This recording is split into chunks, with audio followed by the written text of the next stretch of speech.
Happy about this one because I could actually talk about something. Yeah, I was thinking you guys are probably gonna be the main people talking on this chapter. There's some. Um, I saw you beefing. Oh well, yeah, I saw you beefing on Twitter, and yeah, you're definitely right. There's a lot of his sociology like latent and imminent throughout this chapter. Yeah, even Yeah, from his early works, there's a lot of sociology going on.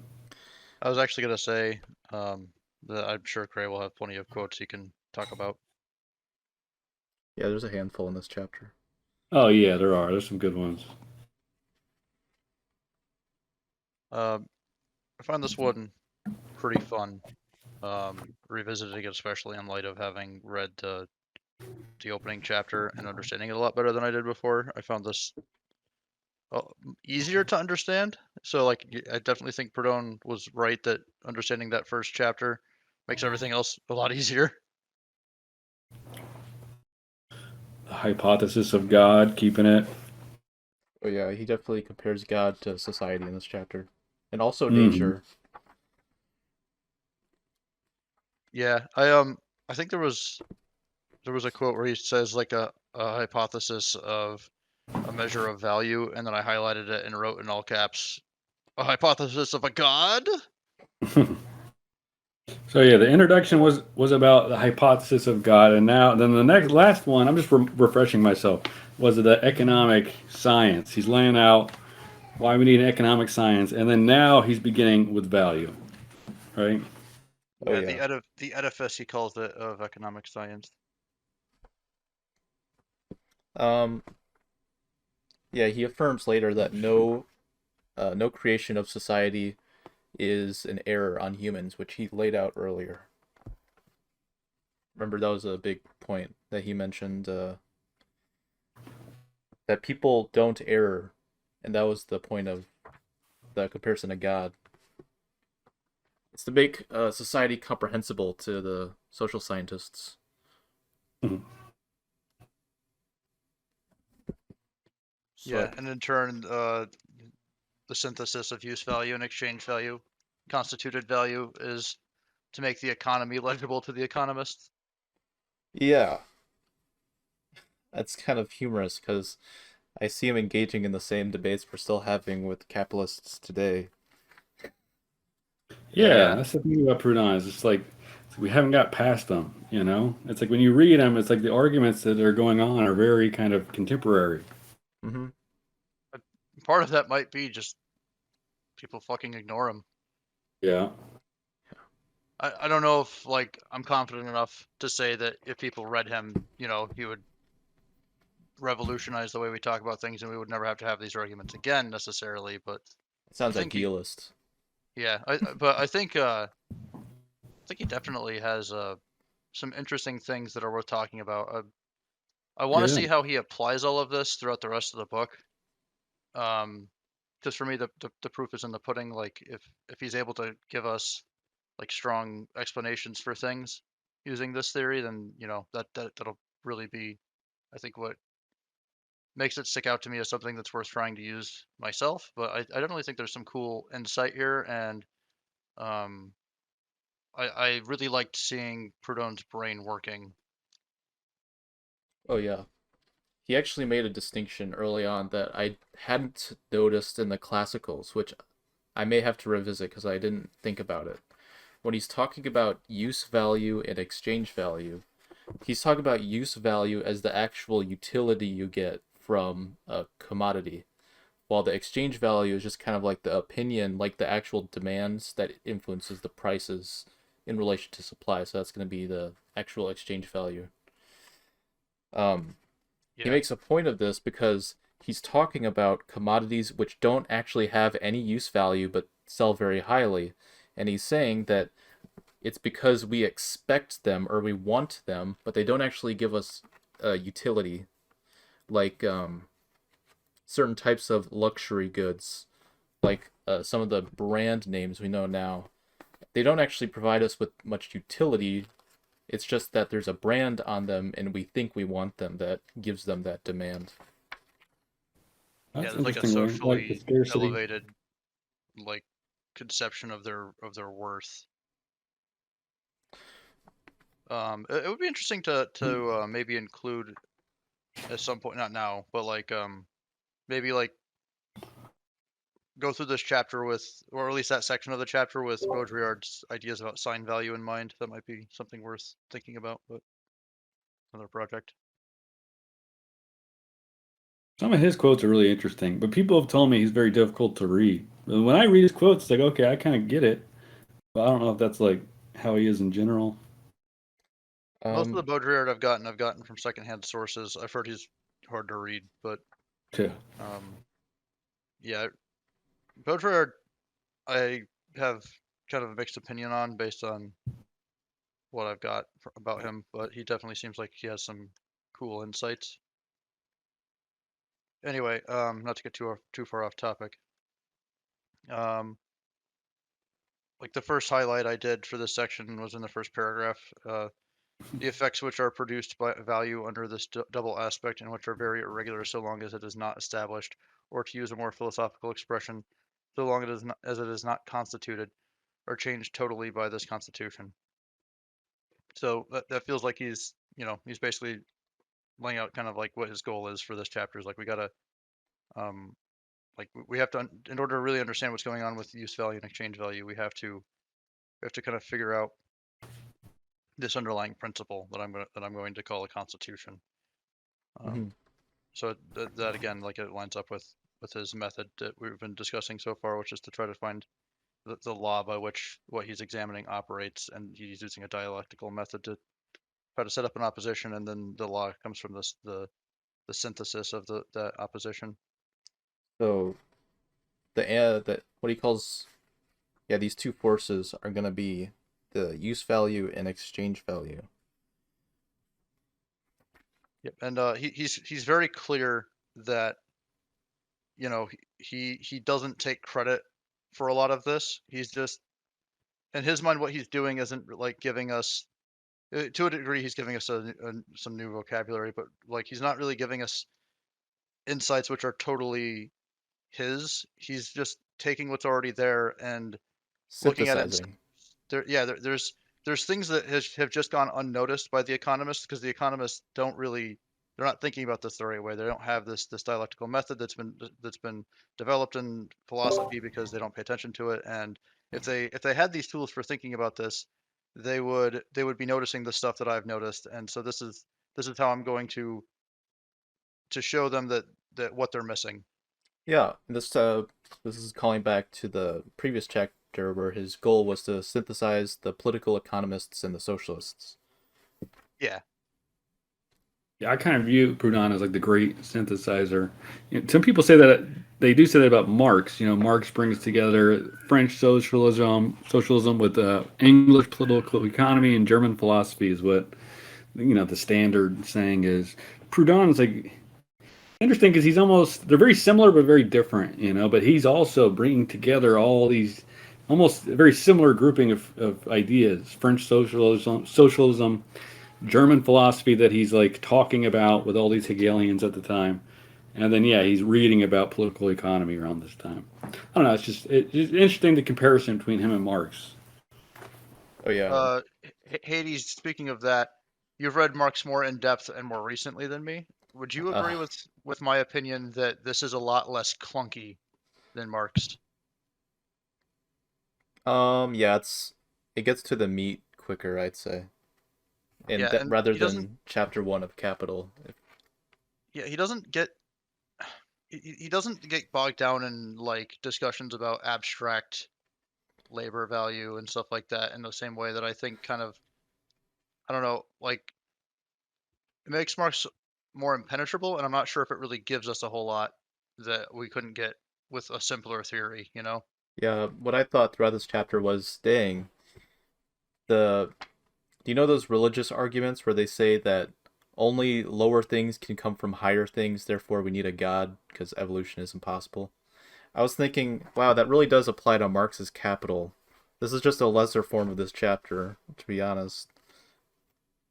Yeah, because he's using that dialectical method, and he's He, saying yeah, similar to Marx, like labor is the common measure because it's what we find common in all in all products and all goods and services. So, Hmm. um, but what I found kind of neat that I wanted to bring up, because I know you really like the quote from Seymour, and I do as well, Yeah. that measuring labor value with time is like trying to measure a sack of potatoes with a yardstick.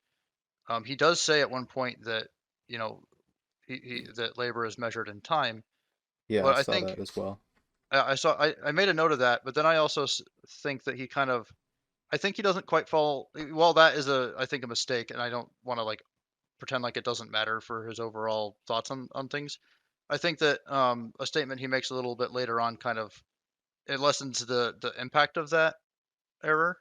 Yeah. Let me find exactly what I mean. I think I know what you mean. I've been thinking about this. We'll get more into this as we go along, but throughout the chapter, Proudhon is not saying the time necessary to make an object is its value. He's saying it's the misery or the pain that it's worth, and then we can measure that empirically with time.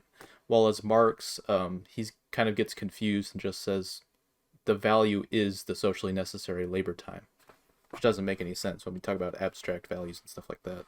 Yeah. Um, And are you saying that's Marx's position in Capital or in Poverty of Philosophy? Because I've heard that they're a little bit different. Well, Marx was more Ricardian in his early years, from what I'm seeing.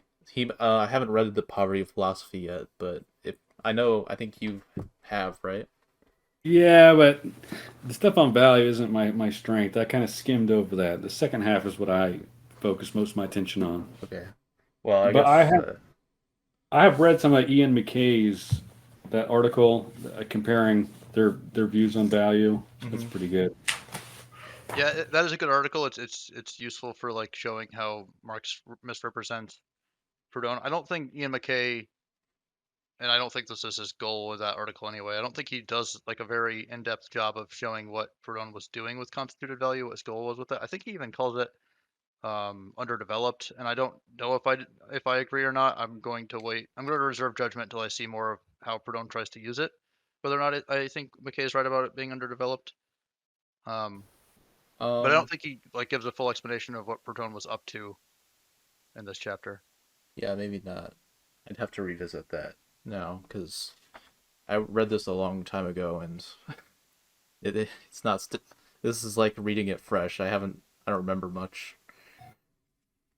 I read some like academic stuff talking about Marx's views in the Poverty of Philosophy, and what they were saying is like Marx's view of political economy was very kind of not complex at that time. It was much more simplistic than it became much more complex in Capital. And in Poverty of Philosophy, he doesn't include what's it called? Not exchange value, use value. He sees no use for use value, and I believe that he criticizes Proudhon for talking about use value. But of course, in Capital, he makes it a big deal, and he puts them into a dialectical cycle, just like Proudhon did here. And then Yeah, one thing, okay, well, sorry, Rene Berthier talks about how Marx just like goes apeshit on Proudhon for not starting with the historical method, for starting with categories of thought. You know, he's starting with value, which is a category. It's not he's not attaching it to history. But then, of course, you know, Marx does the same thing in Capital. He starts with value, you know, and then the value he starts with is the same approach with use value and exchange value. So it's like all of those critiques in the second half of Poverty Philosophy.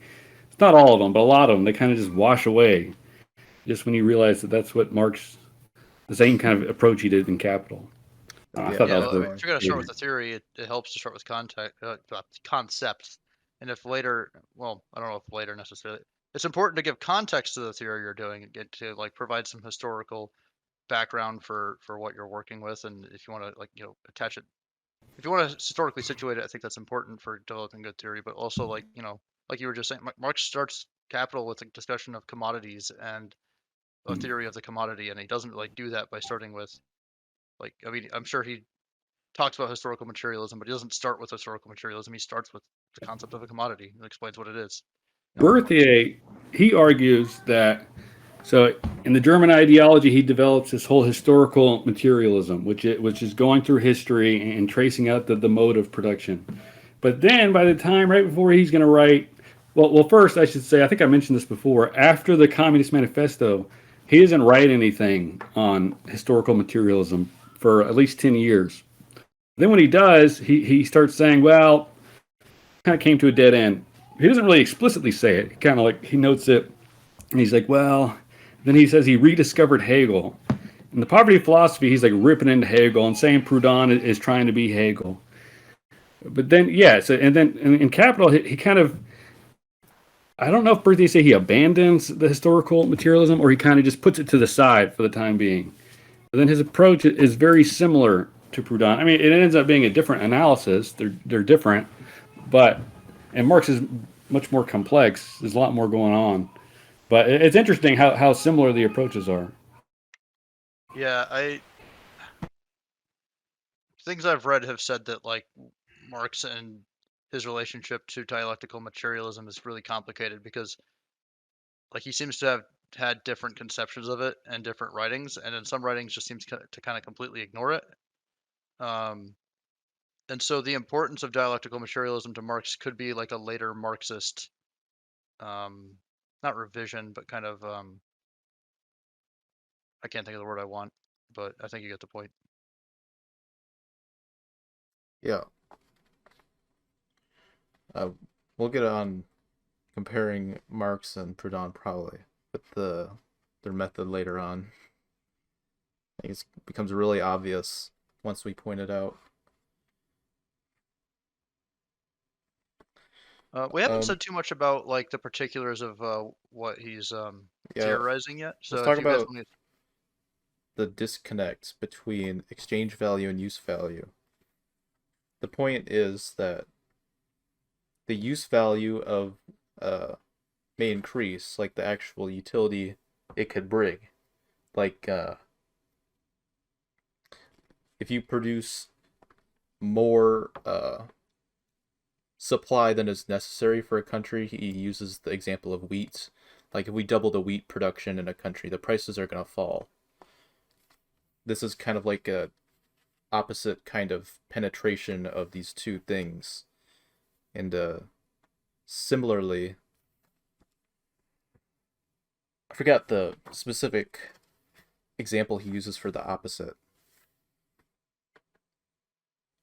Like the prices rise when supply falls, when there's less utility, then. And I believe we'll get to this later, but the constituted value is going to represent an equilibrium price. I made a mental note of how he talks about use value as just sort of something that kind of exists in material reality. He kind of uses use value as like almost a way of saying like a product that has has use value and not use value in like the abstract necessarily. He says less use value or more use value. I think he even says Yeah, values. So like more of things that are useful and fewer of things that are useful. I can try to find it, but he makes a note of Ricardo's theory of rent, which is kind of the typical Yeah, example of like early marginalist method. Let me try to find it. yeah. That was a part where he was saying that like that's an example of what he's trying to do, but in a particular case because Yeah, Ricardo was able to kind of extrapolate a principle for how land value worked, how rent worked, and he did a pretty good job of that. And it was like through a priori reasoning based on, well, I don't know if actually, yeah. Let's find the actual quote because I want to make sure I don't fuck that up. yeah. I'm trying to can't find it. Let me see.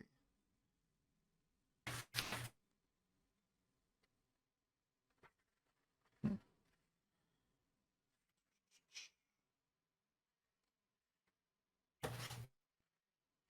He says, for me, I'm reading this out of a EPUB on Google Books.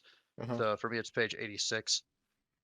Ricardo in his theory of rent has given a magnificent example of the commensurability of values. He has shown that arable lands are to each other as the crops which they yield with the same outlay, and here universal price is in harmony with theory. Now, who will say that this positive and sure method of estimating the value of land and in general of all engaged capital cannot be applied to products also?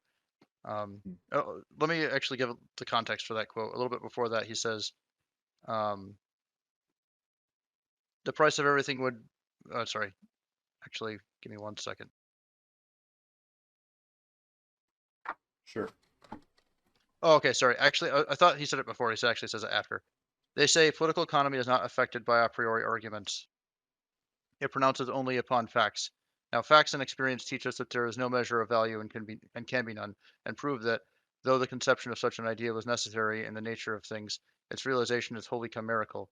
Supply and demand is the sole law of exchange. I think what he was trying to say with the point about Ricardo is that it seems to be a counterexample of this supposed um, the supposed idea that only experience can teach us about like what things are actually valued at. Like where Oh he's yeah. saying no, we can have a principle that kind of um, if not determines at least conditions where we can expect values to be, and that's what he's attempting to show constituted value is able to do.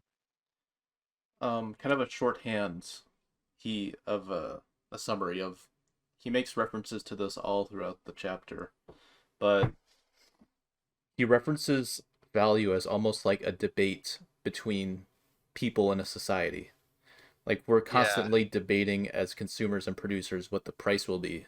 And this is kind of what the subjectivists will point out as like the different subjective value scales, which I think he even uses the term value scale somewhere in this in a I similar don't manner. remember that particular term, but I definitely got that the idea that he thinks about that, if not in that exact phrasing, then he's aware of that conceptually, whatever he calls it. Yeah, so there's a subjective and an objective component for Proudhon.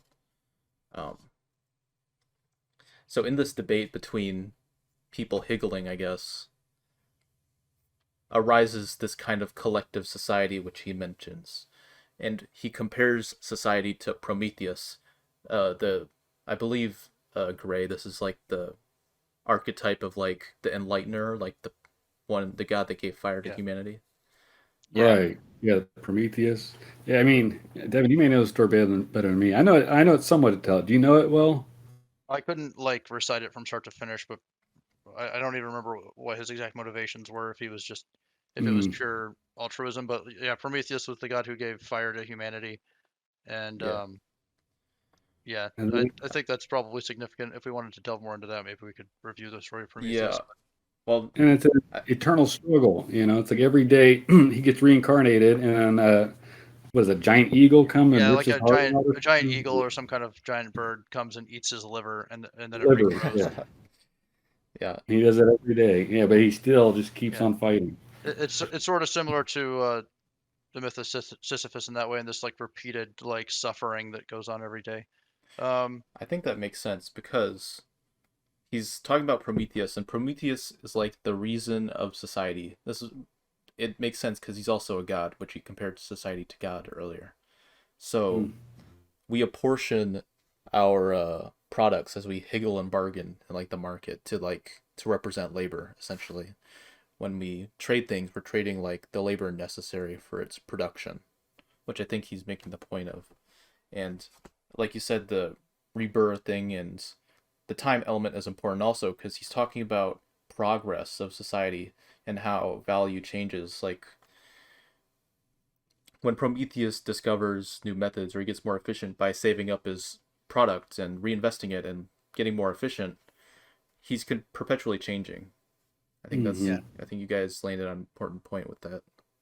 yeah, and I liked that a lot. It was very Proudhon. And like he doesn't use the term unity collectivity, but he's talking about unity collectivity, and he's thinking Oh about yeah, human definitely. society as a totality. And um, if we think about human society as this one person, well, what's this one person have to do if he wants to survive? He has to kind of experiment, figure out day to day what works, what doesn't, and like how to save himself trouble. And he uses the example of a calendar um, Oh yeah. being created over time. Like somebody had to have the time to sit down and start working a calendar out. And in order to get to the point where somebody has the time to do that, you have to have enough of a surplus that they can live on without needing to. They don't have to be the one out in the fields. They can rely on other people for that. So there's the mutual interdependence, the division of labor, the specialization, um, the Yeah, complexification of social economy.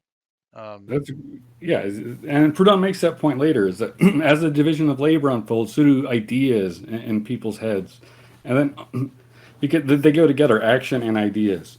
But he often points out that value is a social thing going on. It's like yeah, yeah, what we're that talking was about. super important. Social It's not like construct. an actual thing. It takes place in people's minds and through their communication between each other. You know, Yeah. there's nothing So inherently valuable about anything. It's actually, a human. I wanted to make a note of that because I wrote it down. Hold on. Let me.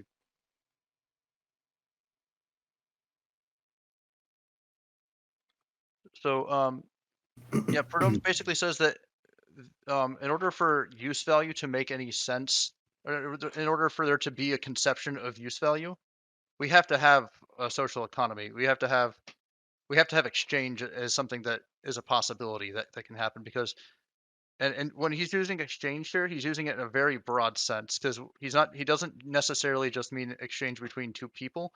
He also kind of just means when you have to give one thing up in exchange for another. So the exchange in that sense could just mean, I'm exchanging my labor and all that implies the toil and trouble, time, etc. Um, to chop down this tree and turn it into a bed frame.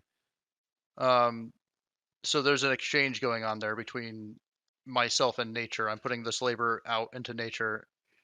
I'm performing a series of actions. 'Cause Proudhon makes it clear later when he's talking about labor, he's talking about um, actual actions and their potential to do certain things. He doesn't want to talk about labor in the abstract too much. He calls it a sort of enjambment, a sort of It's made metaphor. real through its product, is what he Yes, says. and I really like that. I think that is actually something that would put him ahead of Marx, at least based on my understanding of Marx, Yeah. because I think Marx is too abstract when he talks about labor. Well, he Um, talks about it as like a crystallization. yeah. Um, and products represent labor to Proudhon, but they aren't like there isn't like a literal embodiment, you know. Yeah. Um, I think the point so is that it makes this kind of phenomenal, kind of like this mental thing, like this pain, this disutility that's necessary for production. It's made concrete through kind of like the prices of commodities. yeah, yeah. I wanted to finish this point because I think it's important to talk about why, for Proudhon, there's a dialectical opposition between use value and exchange value, and what that means, like that why they kind of conceptually need each other. Um, Yeah. so use value doesn't make any sense if you don't need to ever give anything up because you don't have to because if you could just have everything you want and the amount you want without any effort, without just without having to give anything up at all, then you wouldn't even have to think about use value. You wouldn't have to think about things would still be useful, but you wouldn't need to think about value because you don't have to compare it to anything. If I think to myself, a share would be useful and a share just appears next to me, why do I need to think about the value of the share? Right. I never, there's nothing to compare it to. So that's what he means when he says value is social. Like value implies comparison to other things which are also potentially valuable. Mm-hmm. Um, so that's how use value relies on exchange value. Exchange value relies on use value because if you don't find any utility in it, if there's no potential to fulfill a need, then there's no reason to exchange. So that one's I think a little bit more straightforward. Yeah. Um, so that's how they need each other dialectically. That's why he's able to set up this opposition, and he says that, and you touched on this already. There's a proportional relation between them. As one goes up, the other goes down, and as the other goes up, the first goes down. So Mm-hmm. um, and so he says, well, this is kind of an antinomial relationship, and um, I think we talked about last time about what antinomies were and how Perone uses them. So Oh when he says yeah. it's an antinomial relationship, he's at least in this work, what he's going to be doing is saying, okay, how do we take this antinomial relationship? What can we find when we try to find a synthesis? How do we resolve it? And so he says that we can't go to the extreme of saying all use value, no exchange value, because again, if there's no exchange, then there's no sense of even having a concept of value, and we can't go to the other extreme of having only exchange value because that would mean that whatever was being exchanged is so expensive that and if it doesn't have any use value, you're not gonna pay for that. So um, Where I'm going with this is Oh, just to say, like, this is why for him that we can put this into an antinomial type of relationship. The first time I read this chapter, it was that kind of eluded me. I was like, wait, why does it make any sense to put these two things as like a dialectical opposition? But the second time I read it, it came through a lot more clearly, and this time I read it, I just understand dialectics a lot better now. So this time I read it, I was just like, oh, okay, I totally get it now. But especially in light of the first chapter. because their opposing forces and that they inevitably tend towards the constituted value that he brings up later. Yeah, and that understanding that constituted value and how it comes to be is kind of the key to understanding economic organization. And the reason that it's the key to understanding economic organization is because we live in a society, and no, We really do. though, yeah. So basically, because we live in a society where we have specialization and where where no person produces everything for themselves, because we do exchange, because we do have to compare values, inevitably we have to figure out a way of making the incommensurable unique individual experiences of value. Well, we have to figure out a way of communicating between these incommensurate experiences. We have to figure out a way of mediating between them, and that's what constituted value does. Because without a method of making these incommensurable experiences communicable with each other and figuring out a way to satisfactorily exchange things while navigating the situation, that like, how do I know that I can get anything at all for this chair? Well, I know that other people might want chairs and that they value the labor that it would take to make the chair. So if I spend my own labor to make this chair, somebody might be willing to pay me something that they made for it. So I'm kind of getting ahead of Yeah. myself by mentioning labor, but that's sort of like the problem that needs to be solved here for him. It's like, and why everything kind of revolves around this notion of value is because we live in a society where we have to figure out how, like, given the fact that we have these unique experiences that we can't I can't experience it how you value things, um, and you can't experience how I value things. So how do we figure out what a fair exchange is that we're both going to be happy with? Oh yeah, And when definitely. I say fair exchange, I'm not, just for people listening, I'm not appealing to like any sort of like absolute measure. What I'm saying is like what I mean by fair there is like just how we as the people exchanging determine, based on our Um, subjective utilities, what's fair. I have a few points to make about this. Firstly, the notion of Proudhon's kind of collectivity that he proposes. He references this. It's not independent of the individual. Unlike the fascists who uh, understand the collective to be above the individual, that kind of like is a superior force that we must submit to, Proudhon sees the collective as emerging from individual private forces. So this is kind of like what I referenced earlier about the private higgling and debating about the value of things as how it comes Right. about socially. And That's a good point. Because yeah, when you're an individual, when you're by yourself, you're an absolute. And as soon as you start interacting with others, there's something that's occurring there. It's kind of what we consider a group process in the work that I do, where it's like there's another level kind of taking place between the interactants. It's kind of shaping, that's allowing these two individual absolutes to kind of be able to mutually get along. yeah, You know, it makes me think of in social psychology. There's when they think about how race is so persistent, racial inequality in groups, they, they they label thought into three different categories. There's first order thoughts, which are what I think about whatever. There's second order thoughts, which are what I think that you think. Okay, and then there's the last one, the third order uh, beliefs, which are what I think that you think that I think. And that last one, the third one, we find that people tend to be pretty.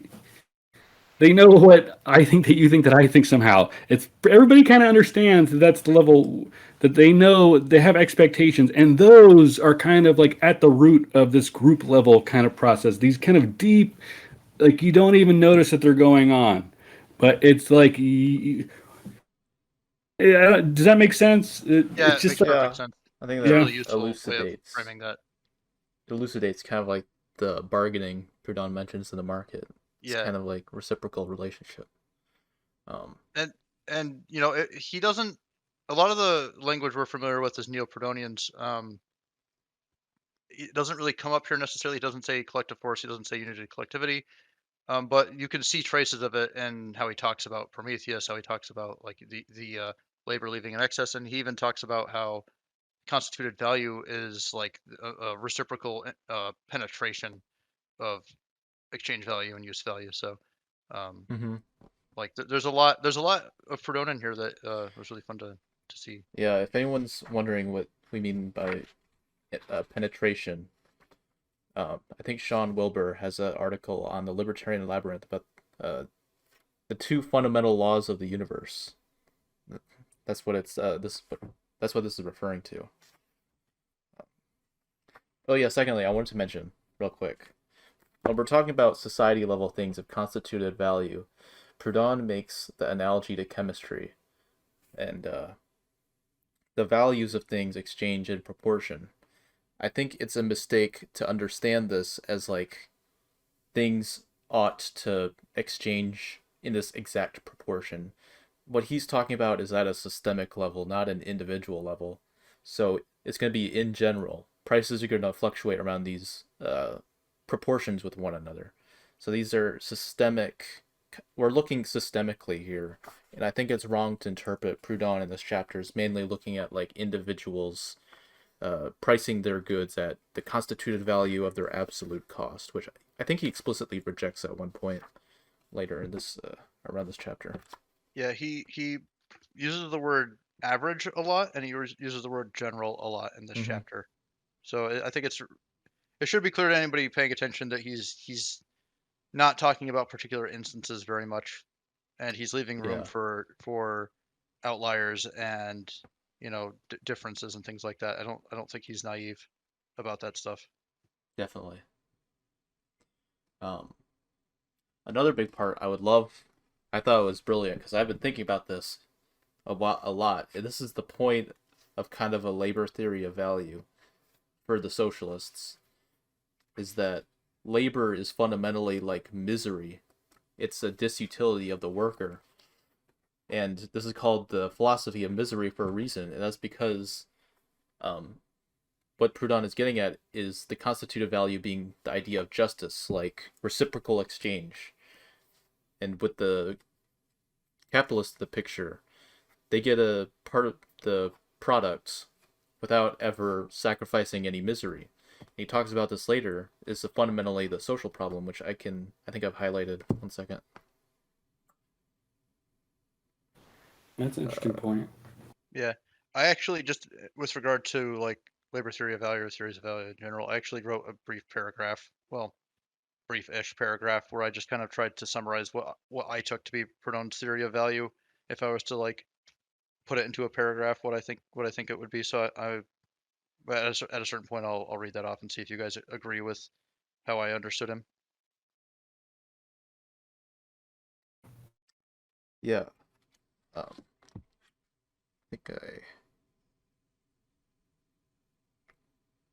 I think it's this one. While by the progress of collective industry each individual day's labor yields a greater and greater product, and while by necessary consequence the laborer receiving the same wages must grow even richer, there exist in society classes which thrive and classes which perish. Laborers paid twice, thrice, 100 times over, and laborers continually out of pocket. Everywhere, finally, people who enjoy and people who suffer, and by a monstrous division of the means of industry, individuals who consume and do not produce. This is kind of the social problem of capitalism, which I think he's getting at here. Yeah, I think he might even say that he's not trying to repeat what he already wrote in What is Property, but like he's definitely like you can see that he continuing that project, and that critique for him is still important and it's working in the background. Yeah, the idling class critique is going to be fundamental to basically every socialist. Right, that comes from Saint Simon, in Yeah. case you don't know. Is he Yeah, actually his a whole saint? no. Oh. I think maybe there. I thought that initially. I think there is someone in his ancestry, like long time ago, like hundreds of years ago, that was a saint. Huh. But he was a poor noble. Like I mean, he wasn't poor, but he wasn't. They weren't well to do apparently. But yeah, he was a noble, and his whole thing was the way we should reorganize society is get rid of all the idle people. Get if you're not doing anything, then I'm not going to give you anything. If you're working, then let's all get together and figure out how to get this going. But if you're idle, like fat cats at the top, he's just like screw you, basically. Yeah. Yeah, And of course, just to anybody who's listening who might be concerned about this, modern mutualists would definitely not ignore the fact that people with disabilities exist and people who are not able to work exist and Oh they still yeah. need to be provided for. So I don't think we would right. necessarily agree with that thesis that if you're a quote unquote idler, you necessarily Right. shouldn't be given anything. But Well, those when we're talking about people. like idlers as like a class, we're usually talking about people who are Class, privileged right. enough to not have to work and rely on the work of people who are not privileged and who don't have access to the means of production. So the fundamental socialist critique, like Katie said. Yeah. Um. He would typically, sorry, real quick, he would typically call out the clergy, the military, and the nobility just as being, we don't need them. All right, go ahead. Yeah, definitely. Um, so this is just was my attempt at summarizing what I understood to be Proudhon's theory of value. I said that in a nutshell, we have stuff we want and we have to produce it or exchange it in order to obtain it. This condition gives rise simultaneously to use value and exchange value. These two things are inversely proportional and unstable. They are balanced and given stability by the fact that the products which have use and exchange value all come from labor. Labor value is not stable, but it gives us a common denominator from which to work in order to make use and exchange values commensurable. Utility, not labor, is the basis of value, but owing to the fact that social economy is an association of specialized laborers, labor is what makes us able to compare otherwise incommensurable subjective opinions and experiences of value. Price, though subject to fluctuations, indicates the relation between labor and utility. This is important to understand because this hypothesis of a measure of value, like the hypothesis of a god, renders economic activity legible to the inquirer. It is the underlying law of operation of economic organization and activity. Yeah. Do you Um. have any? I Do you think have anything to add or he disagree stresses with? that even more shortly. Utility is the basis of value. Labor fixes the relation. I think that's pretty good. Yeah, yeah. I think what I needed and the reason I wrote that out is because I needed to like express to myself what did he mean by labor fixing the relation. Mm-hmm. Oh yeah. He's I think he shows off as a bit of a Ricardian in this, just from the way he talks about cost. Yeah. And Benjamin Tucker was I like right because he arrives at the cost principle seemingly independently of Josiah Warren, which is interesting. Yeah. Yeah. I was I was pleasantly surprised to see the cost principle at work here. Yeah. I wasn't I knew that Proudhon came up with it and his own thought independently of Josiah Warren because I knew the Tucker quote, but I wasn't sure exactly where in Proudhon's thought it popped up and yeah, it's definitely He working here. I think the central point of the labor theory kind of is it's kind of a tool for him because he's going to identify the idling classes that Saint Simon, as you said, previously identified. This constituted value is the value constituted by society, and we're going to see which people are basically leeching off of society in this instance by seeing who is profiting without working, essentially. This is kind of the basis of the justice in the reciprocal exchange of constituted value. Mhm. I'm actually I don't know, I just really enjoyed reading this chapter. I'm just still Yeah, kind of gushing over it, to be honest, internally. much Oh, easier than yeah, the God chapter. yeah, Yeah, longer than the other chapters so far by quite a bit, I think, but easier. that's what's always been a problem with this book. Like if you just pick it up and you just open it up and he just starts with talking about God and he goes into the economy. He's like, Yeah, what is this is going not on, an man? easy book. Yeah, it's not. And there's no introduction, at least on any copy I've ever seen. There's no kind of explanation of what's going on. Yeah, I really do think we should like try to synthesize our notes and discussions from this and try to come up with something, a companion, an introduction, or something just to kind of make this a little bit more accessible, even if, or even like a summary. Yeah, Benjamin Tucker made like we saw yesterday. He made a he made a note after Tat Kex weird article, like 3 times the length of it, but he couldn't write a simple introduction like explaining this after translating. Like, come on, man. I imagine that he was. I imagine that he was publishing like a chapter and Liberty here and there, Oh and yeah, it was that's just true. coming out. And then I guess I guess he put them together and then published it. But yeah, I guess he should have put an introduction in there. And then Sean kind of he seems to think that he started on the second volume at least and just didn't finish it, I think or either did finish, or yeah, something happened to it.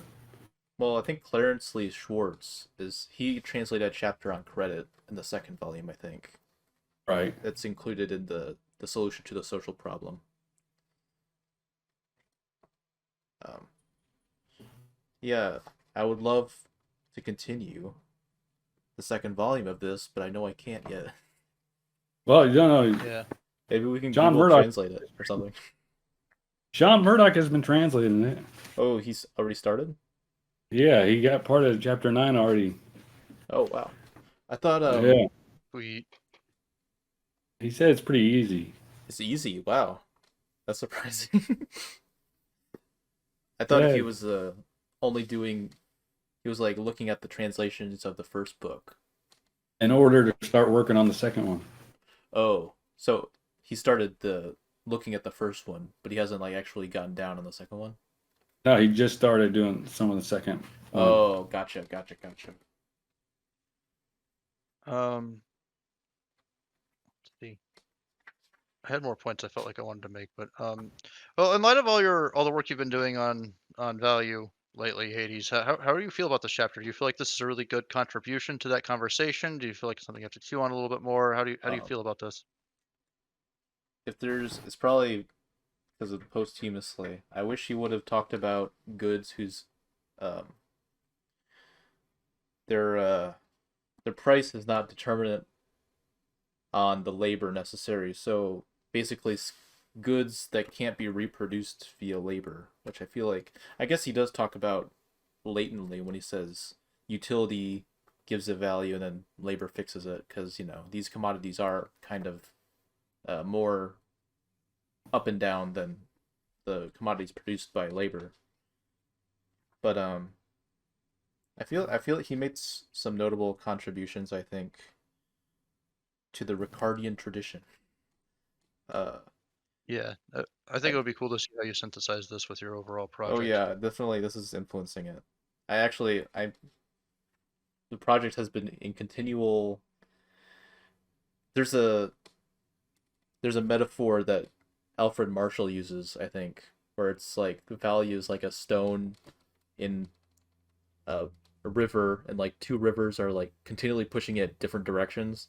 That's kind of how my project is right now, because Yeah, just from I'm reading new stuff that's influencing how I think about things, and there's like have to go back and edit it, because yeah, that project could be a life's work, honestly. There's been so yeah, much I should written, probably just force not myself to do it. not just on economic value, but on value in general. But like, I mean, just economic value itself. Like, I mean, consider how big Marx's volume theories of surplus value is. Like, that thing's a fucking gigantic tome, It's like a and brick. yeah, and that was written over 100 years ago, and there's been a lot written since, and a lot more than what was written at the time Marx wrote that. So Um, oh yeah, I gotta make a point. I think Menger or some Austrian criticized Proudhon because he said like the use value was intrinsic to the object. I don't think that's what he means here. I feel like he uses the language of that, but I don't think that's what he means. I think he means it's the kind of like the objective utility, the objective subjective utility that one gets from consuming an object, basically. yeah, there's an objective capacity that a object has to fulfill a want or need. Like, either it will or Yeah. won't. Like, that's a fact. Either it will or won't fulfill the desire you have. But the desire and like where and how you rank that desire among your other desires and yada yada, that's subjective. So like there's a subjective experience of like I want this and this is why and this is how badly I want it and this is how much I want it in comparison to other things. This is when I want it. This is how the time I get it will change, my behavior, all that jazz. And that's all internal to you. But an object has, go figure, objective properties, Mm-hmm. and its capacity to fulfill it, to be a use value is something that exists outside of a single person. So Yeah, and that's a good point about social construction in general. It's both. It's exactly what you said. It's objective and subjective. A lot of people think that social reality can't be objective. Like that's not the case. Okay, even the very term itself, objective, is a social category. We have made this into a category. And same thing is like, and I've argued with people online before about this. It's like numbers. Okay, we've they're all just symbols that we've made. 1 and 1 equals 2, but it has to match reality. If it doesn't mirror reality, then it's not going to make any sense. So there's an objectiveness that the symbols have to mesh up with reality, and they have to be collectively understood as making sense. So there's an objectiveness to it. But the subjective part comes from everybody's experience. It's like as soon as people stop experiencing it that way, then the objectiveness goes away of it. yeah, the more I have read into like social constructivist theory and stuff like that, and the more I've become more of a sociologist and kind of get more into philosophy in general, I'm getting to more and more getting to the point where I'm just like the objective subjective distinction is like, I don't know, it's like, how do I describe it? It doesn't feel as staunch, you know what I mean? Like it doesn't feel as like crucial to say whether or not something has objective or subjective value. It's more just like, okay, how does this thing has some kind of value, and how does that affect people's behaviors around it, and yada yada. Um, Yeah. As soon as but you bring in a second level, that's what I've always found. Once everybody typically is on just individual level, once you bring in a group level and you acknowledge that, okay, yeah, there's some group level things going on, it really changes how you understand a lot of these things like objectivity and society and stuff like that. There's all kind of there's just a lot of things going on outside of regular everyday awareness. If that makes sense. Mm-hmm. both within and without the individual person, there's a lot going on that you don't even realize. Right. No question. Yeah. So Uh, the I used subjective and objective kind of differently in the past, but then how Proudhon uses it for those who are reading. He says he makes an interesting point um, about value. About he likens it to dualism, spirituality and materialism. He says our law of proportionality then is at once physical and logical, objective and subjective. Um, yeah, so he's saying these the constitutive value arises from both forces outside of us and also ourselves. This is kind of the almost the individual and society as a and collective. to that point, that flows pretty nicely into the quote I wanted to read real quick. This is for me. It's 109 to 110. Most philosophers, like most philologists, see in society only a creature of the mind, or rather, an abstract name serving to designate a collection of men. It is a prepossession which all of us received in our infancy with our first lessons in grammar, that collective nouns, the names of genera and species, do not designate realities. There is much to say under this head, but I confine myself to my subject. To the true economist, society is a living being, endowed with an intelligence and activity of its own, governed by special laws discoverable by observation alone, and whose existence is manifested not under a material aspect, but by the close concert and mutual interdependence of all of its members. Therefore, when a Definitely. few pages back, adopting the allegorical method, we used a fabulous god as a symbol of society, Prometheus, our language in reality was not in the least metaphorical. We only give a name to the social being, an organic and synthetic unit. In the eyes of anyone who has reflected upon the laws of labor and exchange, I disregard every other consideration. The reality, I had almost said personality, of the collective man is as certain as the reality and personality of the individual man. So it's like, that's basically, if you want to understand like unity collectivity, that's a pretty good quote to pull. Um, and I like that he said that he, you know, in the eyes of anyone who's reflected upon the laws of labor and exchange, the reality. So there's a facticity to this social being. Um, he, I noted that he said I had almost said the personality. He didn't say the personality, but he thought about saying it. So he doesn't quite want to say that this social being, that this Prometheus has a personality unto itself. but it's close enough that you could compare it to the personality that an individual person has. Um, but whether it has a personality of its own, this collective man certainly for Perdone has it's a fact. It's a fact. It's factical. We talked about Yeah. the I and the me before. The I and symbolic interaction. It's how we reflect on ourselves, how we think about ourselves.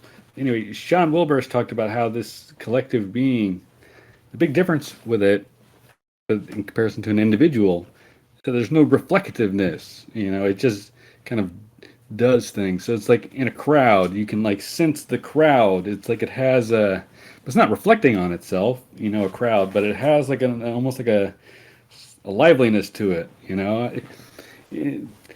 I don't know. It just made me go Yeah, there. Just yeah. thinking It about. doesn't it doesn't have an I, but that doesn't mean it doesn't exist.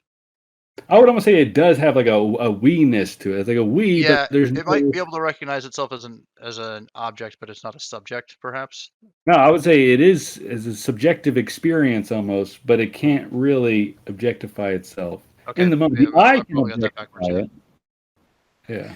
I'm curious, do Uh, you, for the more staunch individualists who deny the collective in the audience, do you have kind of proof for like the like the existence of this unity collectivity that Not necessarily that, but very similar processes.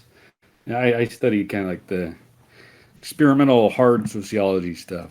yeah. Um, but yeah, there's all kind of stuff that we know about that are going on even right now when we're we're focused on the words coming out of our mouths, but there's all kind of frequencies, all kind of emotional information that's being passed between us that's really guiding a lot of the interaction. It's just you don't even notice it. I mean, I think little kids notice it a lot. These kind of very basic things to interaction. But when you get Yeah. to be an adult, you're thinking your mind is focused on other stuff, but beneath that, you've learned all these things and it's kind of unbelievable the amount of group processes that's going on. So yeah, even within our voice, you can peel back down to like the lowest layers in the voice, and you can find that it predicts how close people feel to each other. And then not only that, also like how they view each other in terms of like who's sharper, who's more competent, who's less competent. Like it's all coming out in these very kind of basic emotional, like biological processes, basically. Yeah. That yeah. Go Sorry, ahead. just to support your point, just something I had actually noticed and wasn't going to mention, but since we're kind of on the topic of reflecting on like even us in the moment, um, I kind of noticed that the way Hades is talking right now, this is their YouTube channel, and they are aware that this is going to be something that is going to reflect on their channel as a whole. Whereas Hmm. I'm treating this as just sort of a conversation between friends. So like my demeanor and the way I'm speaking is a lot more informal. Where you might have noticed that Hades is taking a more formal demeanor, which is absolutely appropriate given the circumstances. That's not a criticism. That's just something I'm pointing out. Well, I don't want to imply that the audience is not my friend. You're all my friends. But yeah, Yeah, everybody's definition of the It's not situation. parasocial, it's social. definitely. But yeah.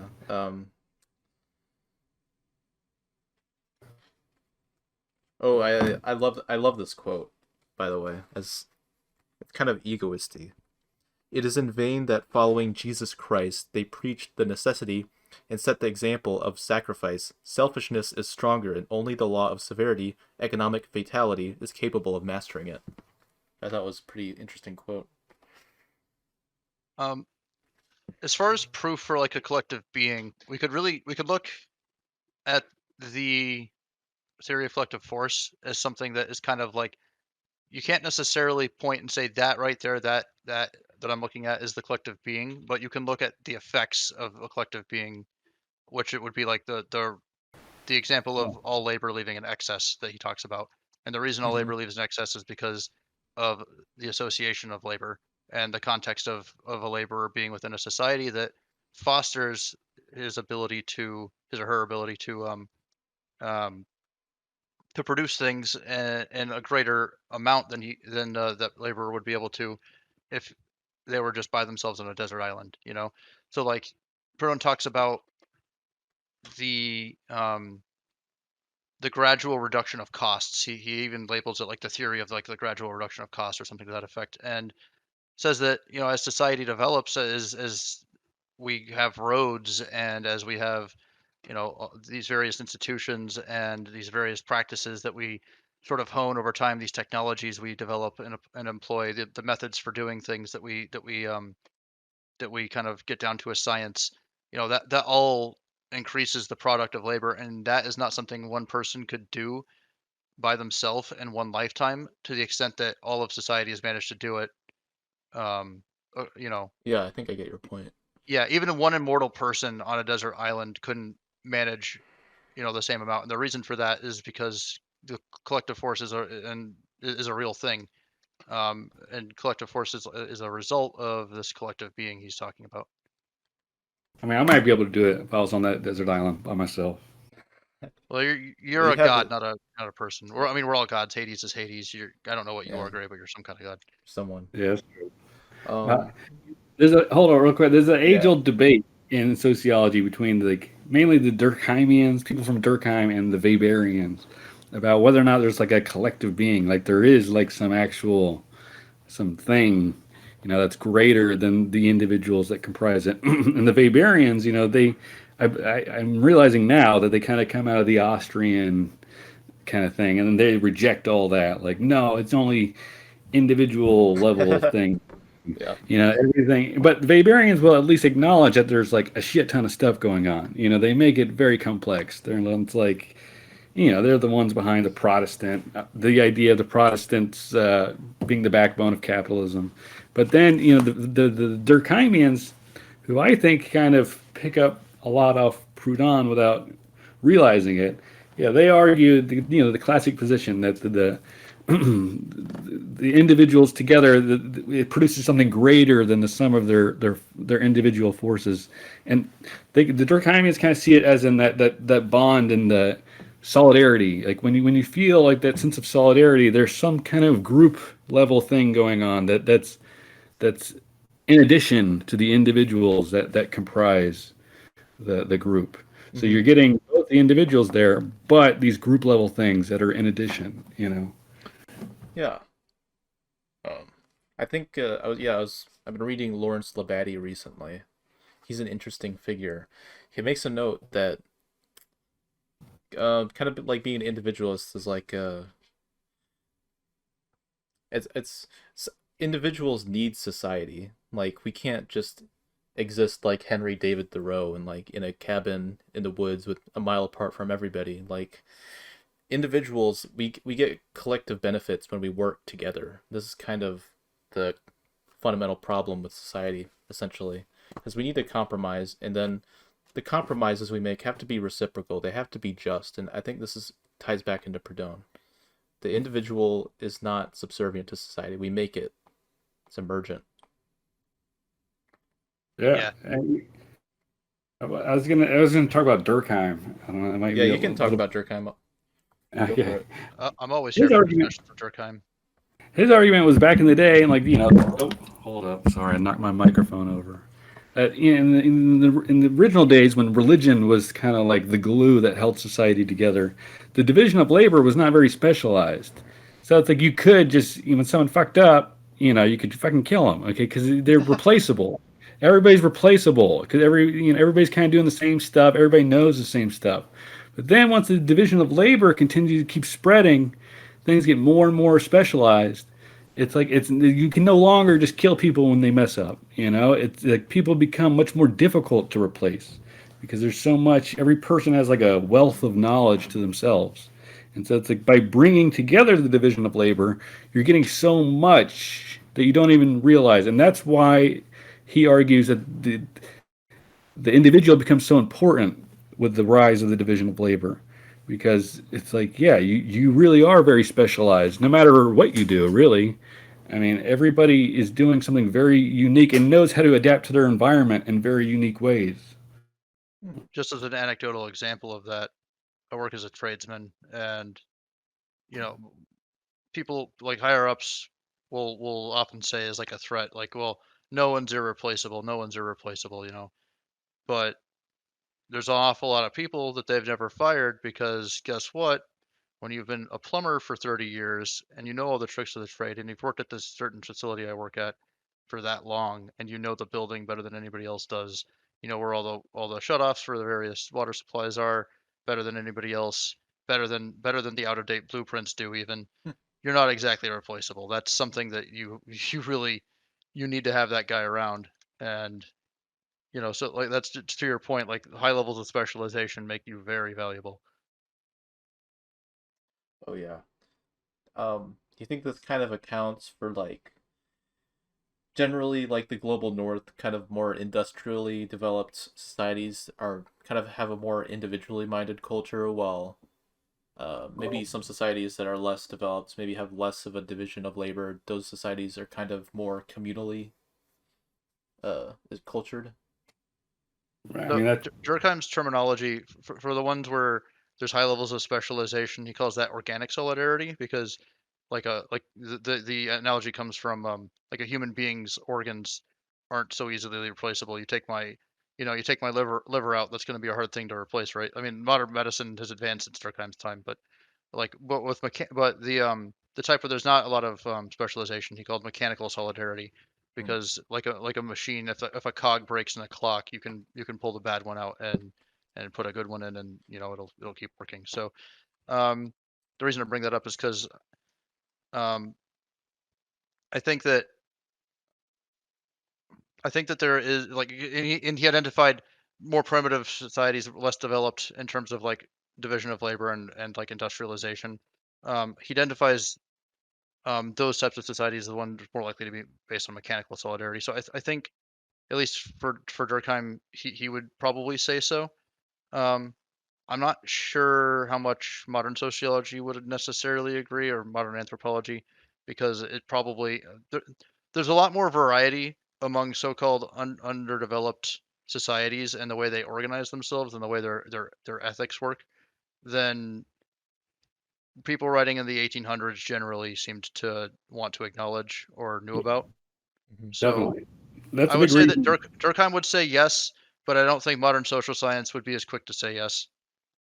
Right. Okay. The Durkheim kind of really simplified what was going on, and that Gurvich like really rips into him for that, for making prehistoric societies very simplistic. When in fact, he brings in everything's dialectical, everything's got antagonistic things going on even from the start. But still, those general processes of the expanding of the division of labor and the role of the individual taking on a greater role does kind of they go together. But then also you bring in Weber and Protestantism. Protestantism makes it Protestant kind of the Protestant Reformation unleashes the market and allows kind of lets the individual kind of take loose over the market, and it becomes even more individualistic. It's you, it's all up to you, and your relationship with God will manifest on earth. So it's like those who are wealthy, that's a sign that you're liked by God, and yeah, it just becomes Sort of like divine right applied at right. a much more micro level, I suppose. Yeah. Um, yeah, there's an interesting quote that I really like. It's kind of like an attack on the state socialists of his time. Take away reciprocal liberty, and exchange is no longer the expression of industrial solidarity. It is robbery. Communism, by the way, will never surmount this difficulty. And as we know, anarcho-communism wasn't around then, but even then, market abolitionists are still gonna have to deal with that. Um, yeah, Yeah, he doesn't go into that very in depth, and it would be interesting to kind of like meditate on that. Maybe write a piece on it and see consider like what like an ANCOM might say in response to that. But yeah, I do think that's an interesting thing that we could. It would be an interesting thing to have a dialogue about between us and our ANCOM cousins. yeah. Uh, Yeah, you gonna do a video for that Ancom person that don't remind me about it. It bleeds into this, so I guess it's in part research for that. all right. Good. I'll have to skim through poverty philosophy just to see. Uh, Eventually, I guess we'll make a video on a response to the poverty philosophy, which will be more interesting. Yeah, it's interesting. What was the Two parts, ANCOM's? What was the point of contention that the ANCOM brought up to you again? The point of they had a video on mutualism, in part kind of a history lesson and also like a criticism of mutualism. And it starts off by saying that we're not boogaloo boys and right wingers, which is kind of hilarious in my opinion. But The fact that they felt like they had to need that that they felt that they had to make that clarification, I find very annoying, but also a little concerning. Like, why did they have to make that it's clarification? because they said or implied such in a previous video. Oh my god, why? Yeah. What? Did I say fascists like right wingers and boogaloo boys? That's kind of what he said. Well, at least this person seemed to have learned their lesson. I'm kind of concerned about where they Well, got the idea in the first place. well, they said because mutualists hang around Austrians and ANCAPs and stuff. I guess was there anecdotal evidence for that? I guess this I person thought it was funny that hasn't it moved was on from already. Yeah, you 2005. should watch my channel. Yeah. Jeez. It's funny that it was already a correction video. Like they were correcting their past comments on mutualism, and it just like it's like another like God, he This really is didn't do a lot of research. yeah. Whatever. It's kind of funny because this is Proudhon is making a point about dialectics. Is the end is baked into the beginning. The contradiction is baked into the thesis. So Yeah. kind of funny. We should see if we. I don't know. If you just want to do your video and call it a day, obviously. Yeah, I think we've gone through But most. I was gonna say something, but I forgot what I wanted to say. But yeah. oh, I meant your video in response to the uncommon question. I was gonna say though, if you wanted to send them an invite to the Discord, maybe we could Yeah, get if a dialogue going. they want, I can message them on Twitter. Yeah, why not? What did you say? Might be fun, might be enlightening, because that strikes me as something like somebody who hasn't had a lot of direct exposure to mutualists would say. Well, he doesn't need to because we're not really around anymore. So he can just say whatever he wants. Oh yeah, yeah. I want to What he hear this doesn't from the realize is audience. that we have like, I don't know, 10 active people in our Discord. I guess this is proof for the existence of the collective earlier because the individual is just like a free absolute, like you say. But when we push back, now they have to actually like make sure what they're saying is correct. You know, Right. Yeah. Yeah. Exactly. reciprocal. If we do want to get back on topic real quick and just kind of sum up what we've got with this chapter. Well, I mean, I'm gonna summarize this in part 3.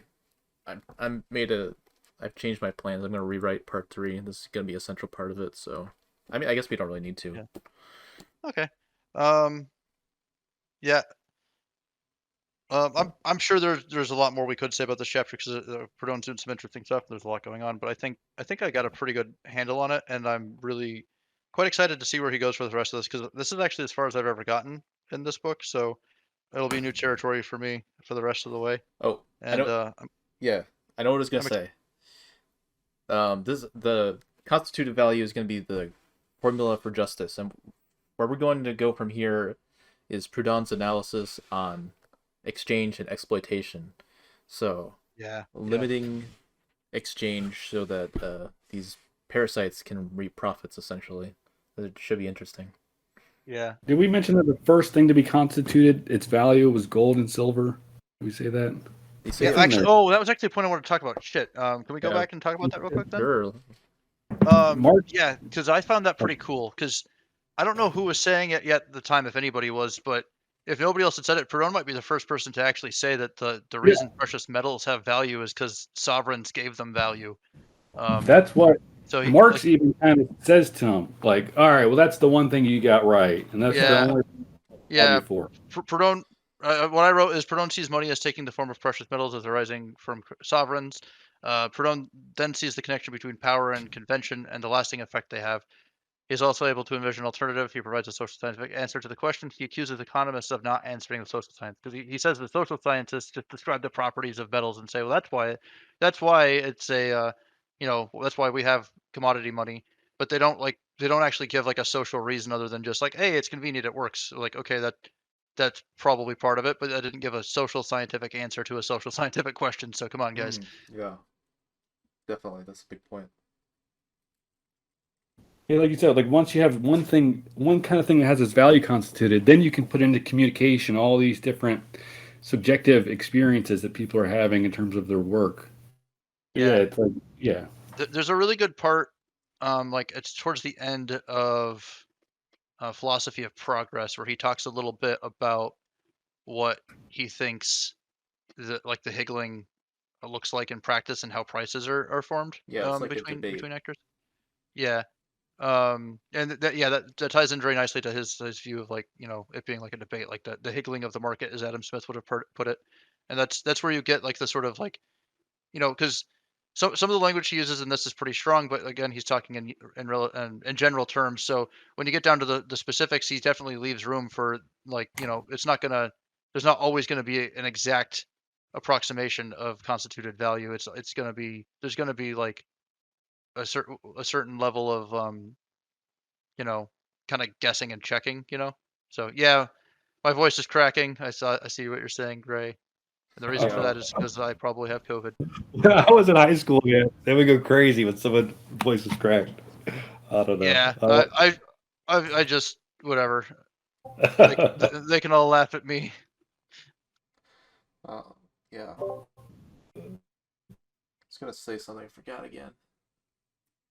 The old Cracker Barrel isn't what it used to be. What? I love Yeah. Cracker Barrel. That's from a line from a movie called Dark City that I really like. Oh, I Like want to see that movie. I've seen like parts of it, but I've never gotten to watch the whole thing. it's like the most underappreciated movie ever. Roger Ebert rated it 4 stars. It's a pretty good movie, I think. Yeah, it was kind of like a little bit like The Matrix before The Matrix, wasn't it? It came out a couple of years before. Maybe I don't remember the actual. It's in the Yeah, I don't remember the actual date. I think it was in the 90s, but I'm not sure. I want to hear about some Polish movies from Mazagu, our one audience member. Yeah. Actually, speaking of audience members, are these videos getting views besides just those of us who kind of go back and revisit them later? I can check right now. I haven't really been Not paying that it's like attention. a It's for huge thing. posterity. Yeah. I'm sure people will see these and appreciate them eventually, but who knows when. Eventually. 100 years later. Black Flags. we're like literally about to wrap up. Sorry. Yeah. Something like that. I mean, yeah, not a lot, but they get some views. I don't think a lot of people are reading this, so they can't really follow. I'll make an announcement of this one because this one is much easier to follow, I think. Yeah. This was especially after the last two. This was like a much less difficult chapter. Yeah.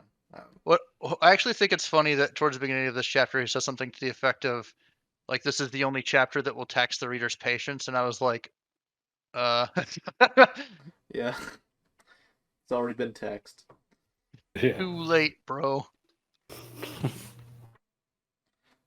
Maybe Is he's that making a point to like reread it so you know exactly what it means. But yeah, Yeah. I guess any closing thoughts or anything? I liked it. long It was live? good. I think I actually understood it pretty well this time. My confidence in my understanding the last time I read it was not high, and now I'm just like, hey, I feel like I got this. It sunk in, and I'm a smart boy.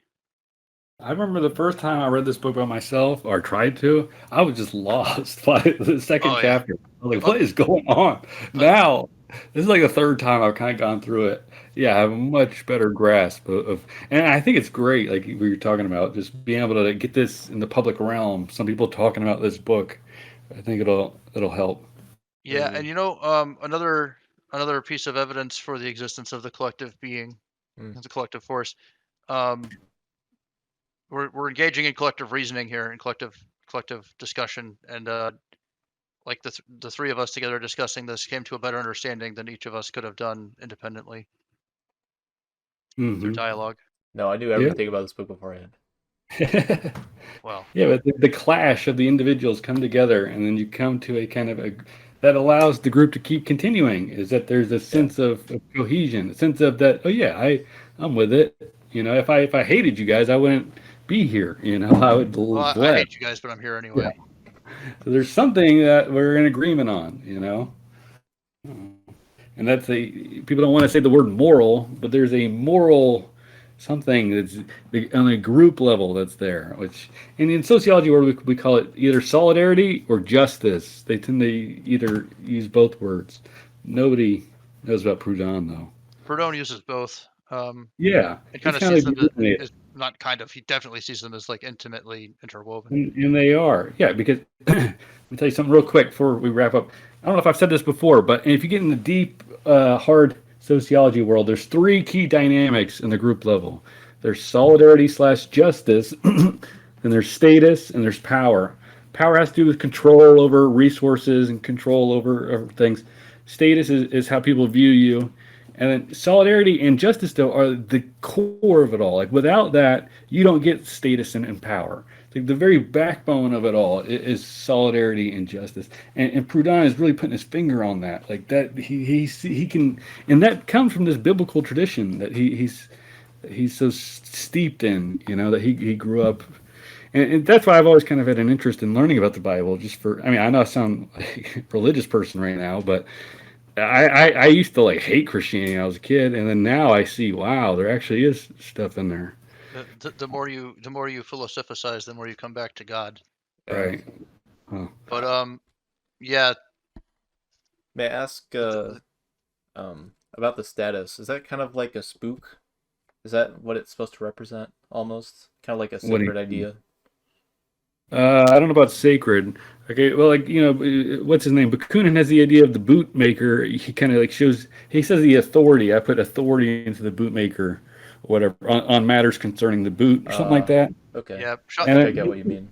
To avoid that's really confusion. static. It's like, when I go to the doctor, okay, I know he has a certain amount of competence in the fields that we're talking about, so I accord him status. In the group, he is the high status actor, and if you actually analyze the conversation, you'll see that he probably talks more. He's the one that's controlling the dialogue. That's why at the doctor's office, they're never in the front. They hide in the back.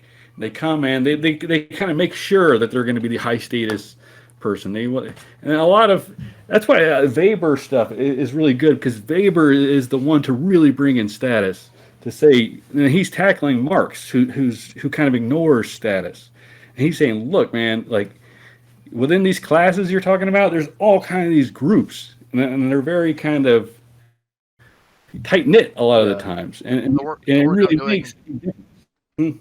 the work I'm doing right now for like on masculinity and gender and shit. I'm talking like the point I'm making is like there's status even among men. Like it's not as simple as just like you have men, you have women, and then you have anybody in between, and men are on top. It's like that's it's not that that's untrue. It's just that like among men also like we have to recognize the way that like masculinity kind of assigns status to men under different circumstances, and that in any given group of men, there's going to be the guy who kind of tries to dominate the conversation more, or maybe a Yeah, couple of guys who fight over it, and then there's going to be somebody who's like kind of like the omega, for lack of a better word. I know that that's based on shit science. I was just using it as just as a metaphor. No, it's real. Um, but but yeah, in any group, there's a status stuff going on, and they do say, with particularly, I don't know about particularly men, but there's two things within status. There's prestige, which is mainly what I've been talking about, how people view you in like a competence kind of way, and then there's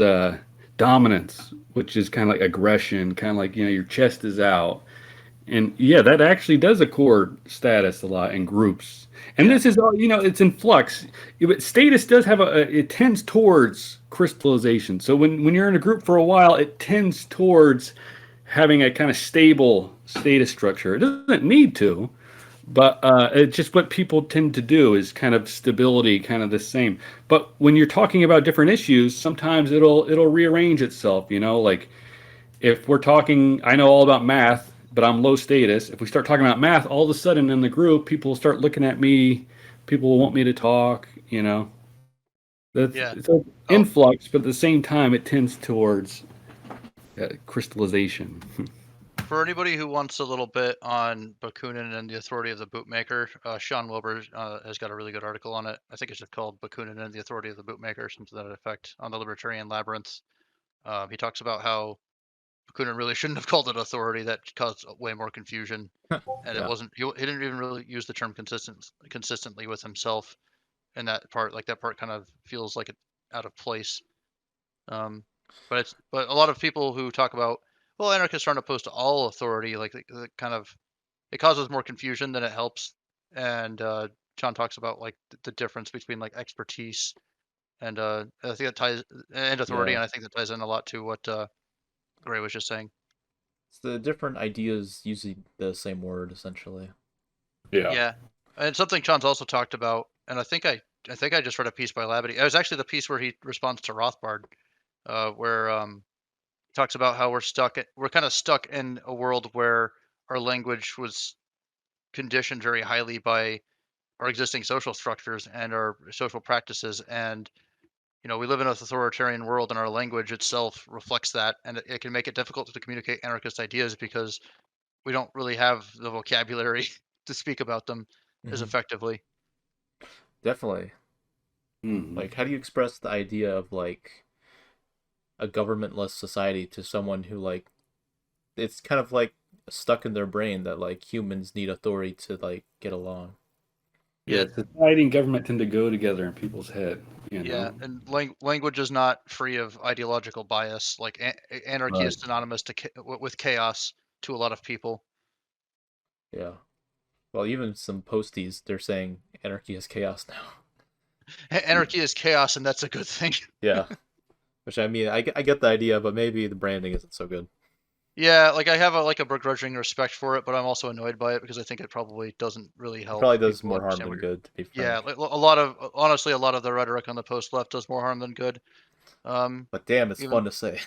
yeah, I get the sense that a lot of them are having a lot of fun, and I have a hard time being like, don't have your fun, but at the Yeah. same time, I'm like, if you do want like people to come around to your perspective, you probably should learn how to actually like help them understand what you're saying instead of just shock them. Yeah, definitely. Um, So anyway, property is theft. yeah, that's a good way to end it.